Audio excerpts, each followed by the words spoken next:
Construir una vida saludable es tarea de todos los días. A continuación, usted puede adquirir un completo bienestar físico y mental actualizando sus conocimientos en esta Zona Saludable.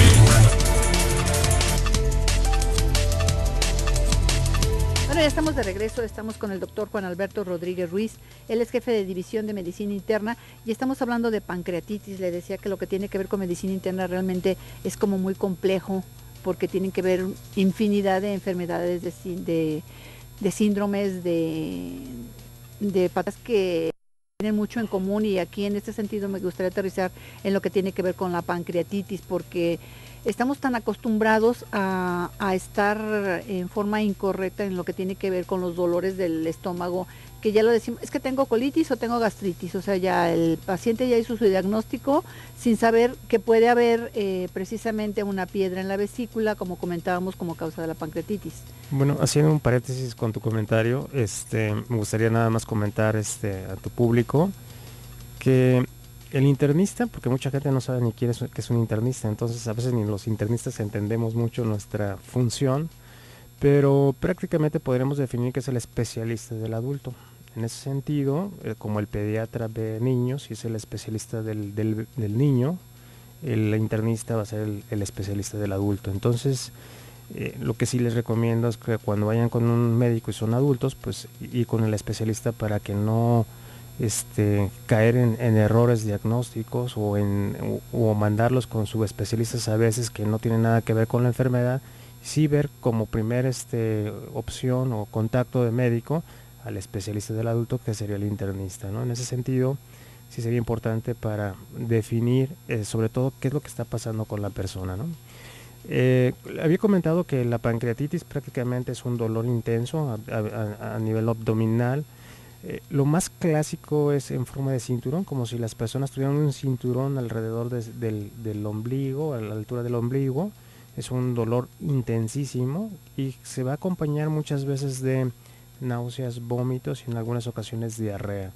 Eso es un dolor que no cede a algunas maniobras. A veces hacemos como maniobras para disminuir los dolores cuando tenemos dolores leves, entonces flexionamos un poco y entonces eso disminuye la intensidad del dolor, pero este dolor es tan intenso que ninguna posición hace que se mejore o se disminuya la intensidad del mismo. En este sentido, tenemos una cultura de la automedicación. Cuando una persona tiene pancreatitis, ya sin diagnóstico, pero que la tiene, digamos, entonces lo primero que hacemos es, ante un dolor, ay, es que me duele muy fuerte, me voy a tomar tal medicamento que ya está, que lo anuncian hasta por televisión, algún analgésico, algún antiespasmódico. ¿Qué tanto ayuda o perjudica que la persona tome un analgésico ante un dolor severo? Es interesante esa pregunta y la podemos como reflexionar en diferentes contextos, ¿no? Porque si el dolor es tan intenso, muchas veces tomar el analgésico no va a ser suficiente para que disminuya el dolor. Entonces, probablemente la persona puede ser que no se mejore y entonces tenga que ir al médico porque no hubo una mejoría en ese sentido del dolor. A mí lo que me gustaría es que las personas que nos están escuchando prácticamente no se autorreceten, no automediquen, porque sí pueden generar confusiones y entonces, como había comentado al inicio del programa, esta enfermedad puede ser tan leve, tan trivial, que es como un dolor intenso, 2 días se quita sin y a pesar del médico, solo, ¿ok? Pero puede ser tan intenso que en una semana puede perder la vida una persona. Entonces, en esa gama de posibilidades existen algunos indicadores médicos que nos dan información de qué tan grave o tan poco grave puede ser esta enfermedad. Entonces, en ese sentido, para la persona que está teniendo esta enfermedad, sí puede ser vital el tiempo de inicio del tratamiento. En este caso, cuando se trata de una pancreatitis, digamos, aguda,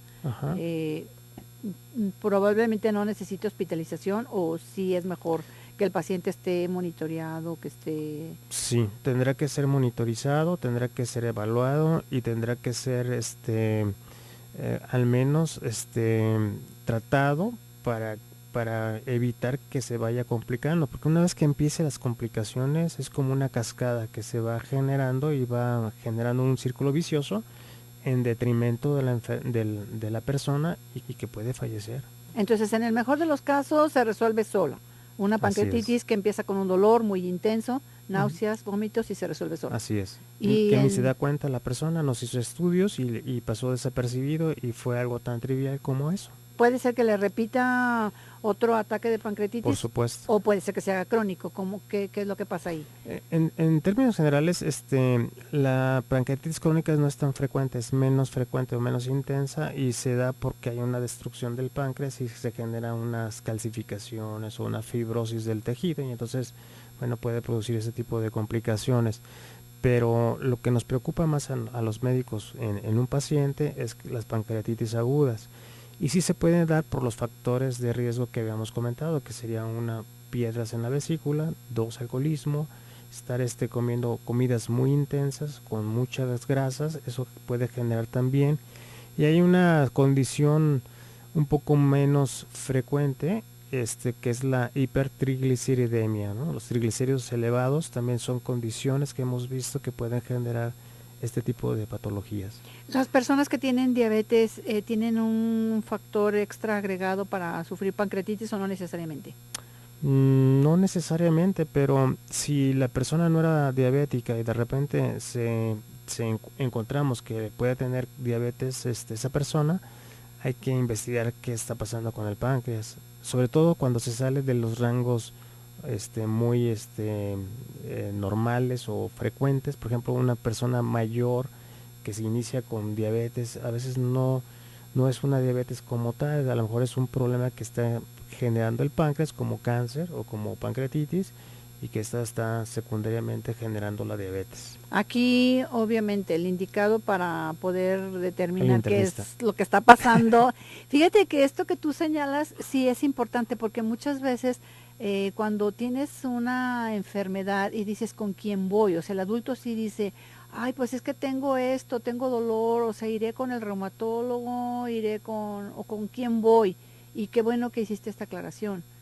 Sí, la verdad es que a veces la cultura médica es un poco difícil y no se genera pues no nos publicitamos, inclusive los internistas, para definir exactamente cuál es nuestro campo de acción, porque es muy común, al menos en el hospital o en los hospitales, que el internista fácilmente es muy bien, ¿cómo se puede decir? Ubicado, pero la población en general a veces el internista no nos ubica muy bien en cuál es nuestro campo de acción, ¿no? Puede ser que no le diga nada la palabra, es que es un médico internista. Sí. Pues qué hará, ¿verdad? ¿Internará gente o sí, qué? Sí, pues es como un médico general, nada más con especialidad, pero sí existen diferencias importantes, sobre todo en el contexto de enfermedad. Prevenir y hacer el diagnóstico más rápido puede cambiar la historia de las personas. Sí, de ahí nuestra insistencia en que pregunten. O sea, yo creo que lo peor que puedes hacer en la vida es no preguntar, y lo peor que también puedes hacer en la vida es creer que se lo sabes todo. Así es. Entonces, si quieres avanzar en la vida, es más valiosa una persona que pregunta. ¿Por qué? Porque va en riesgo tu salud, porque va en juego una cosa tan importante que sin salud no tenemos nada. Desde ahí, ¿no? Entonces, bueno, tenemos que hacer una pausa comercial. Lo invitamos a que se comunique al 3122-4200 y 3122-4266.